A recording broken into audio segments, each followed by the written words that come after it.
aftermath of one of the darkest periods in the history of humankind.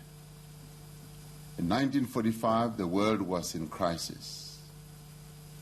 It was counting the devastation wrought by war, devastation and plunder.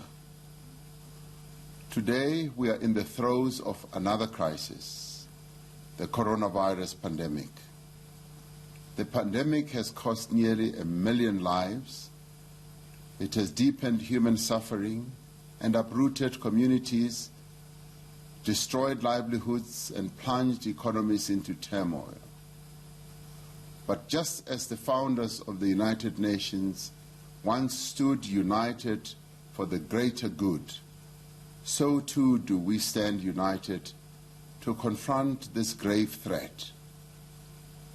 In this crisis, people across the world have extended the hand of solidarity to other people in other nations. From the north to the south, humanity has been galvanized into action. We have formed international partnerships to ensure that there is equitable access to medical equipment and supplies. Many nations have set up extensive social support systems to protect citizens whose jobs, businesses, and livelihoods have been threatened. Our response to the COVID pandemic has demonstrated the heights that can be attained when we work in the spirit of friendship and solidarity. If we are to build a common and inclusive future in the aftermath of COVID-19, it is this solidarity that must endure. In the words of Nelson Mandela, he said, "It is human solidarity, the concern for the other, that must be at the center of the values by which we all live." As the African continent, our response to coronavirus has been swift and effective. We have a continental strategy to fight the pandemic, being driven by the regional economic communities in our continent. The African Union has established a COVID-19 response fund and launched a groundbreaking African medical supplies platform to ensure that all nations have access to the necessary equipment and supplies. Nonetheless, the pandemic will inevitably set back our developmental aspirations. The resources we have had to redirect to fighting the pandemic have set back our efforts to provide housing, healthcare, water and sanitation, and education to our people. When the Secretary General, Antonio Guterres, delivered the 18th Nelson Mandela Annual Lecture in July 2020, he called on the nations of the world to forge a new social contract and a new global deal. He said we must create equal opportunities for all, that we must advance a more inclusive and balanced multilateral trading system, that debt architecture must be reformed, and that there should be greater access to affordable credit for developing countries. It is a call that we as South Africa wholly endorse. It is in the spirit of this new global deal that we call on the international community and our international partners to support the rollout of a comprehensive stimulus package for African countries. This will enable African countries to not only mitigate the health impacts of COVID-19, but to aid us in the immense task of rebuilding our shattered economies. To ensure that no country is left behind, we reiterate our position as the African Union that economic sanctions against Zimbabwe and Sudan should be lifted to allow their governments to respond adequately to the pandemic. We also call for the suspension of interest payments on Africa's external and public debt. As the African Union, we are encouraged by the collaboration of the G20, the IMF, the World Bank, and the UN towards finding solutions to debt sustainability in developing countries. This pandemic has highlighted the urgency with which we must strive to meet all the sustainable development goals, but more importantly, Goal 1, to end poverty in all its forms everywhere. For until we eradicate global poverty, we will always fall short of realizing the vision of the founders of the United Nations. We must expand economic opportunities to all people around the world, but most especially to the young, to the women, and the vulnerable people in the world.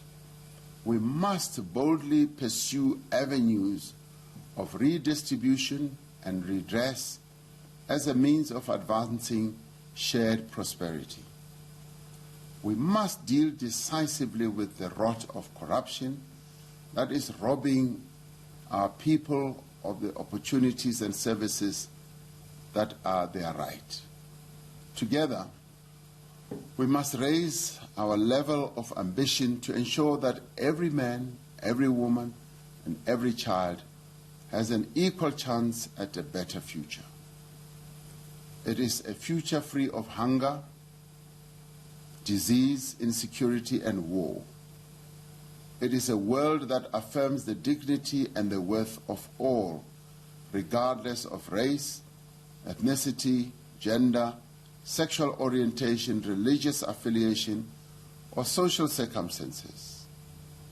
The year 2020 will be remembered for the massive groundswell to push back the frontiers of racism under the umbrella #Black Lives Matter movement.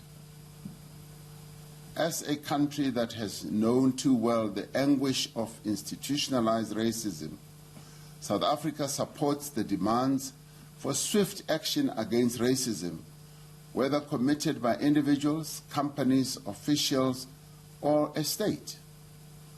South Africa calls on the United Nations to spare no effort to end prejudice and intolerance in all its forms and whatever and wherever it is found. In the words of Dr. Martin Luther King Jr., he said, "Injustice anywhere is a threat to justice everywhere." As we mark the 25th anniversary of the adoption of the Beijing Platform for Action, we must intensify our efforts to empower women and girls. It is the right of women and girls to be full and equal participants in the workplace, in political life and decision-making, in the economy, in obtaining an education, and in society as a whole. South Africa is proud to be a member of the UN's Generation Equality Campaign and has prioritized the eradication of gender-based violence and femicide. At a continental level, we are working to finalize and adopt an AU Convention on Violence Against Women during the course of this year. AU member states are engaging on measures to promote financial inclusion, preferential procurement, and preferential trade agreements for women. As African countries, we continue with our effort to silence the guns once and for all through conflict resolution and peace building. Cooperation between the UN Security Council and the AU Peace and Security Council has contributed to improved peace and security in the Darfur region of Sudan, South Sudan, Somalia, Mali, and the Central African Republic. It is imperative that this collaboration is institutionalized and that the financing of AU peacekeeping operations is addressed and resolved. South Africa is currently serving its second year as an elected non-permanent member of the United Nations Security Council.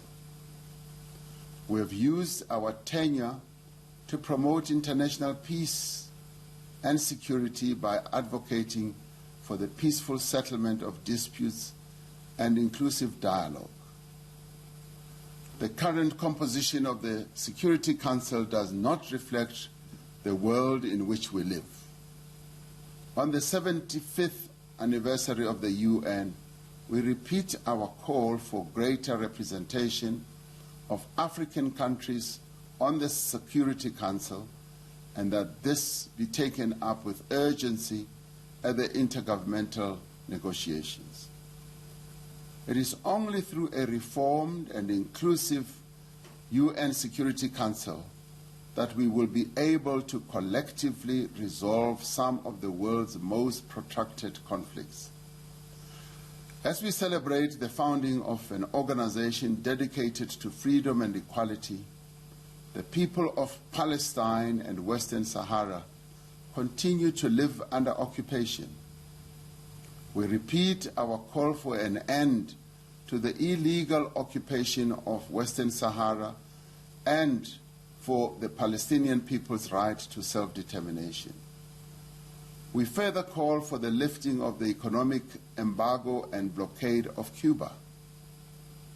Your Excellencies, we have no choice but to work together to address the climate change crisis. As we rebuild in the aftermath of this pandemic, we have an opportunity to place the global economy on a low-carbon, climate-resilient developmental path. We must advance the principles of the green and circular economies, not just for the sake of environmental sustainability, but because of the opportunities for job creation and economic growth. The global recovery effort must place climate change, adaptation, mitigation, and support at its center, in line with the Paris Agreement and other multilateral environmental commitments. As the founders of the UN stood at a crossroads in 1945, so do we, 75 years later.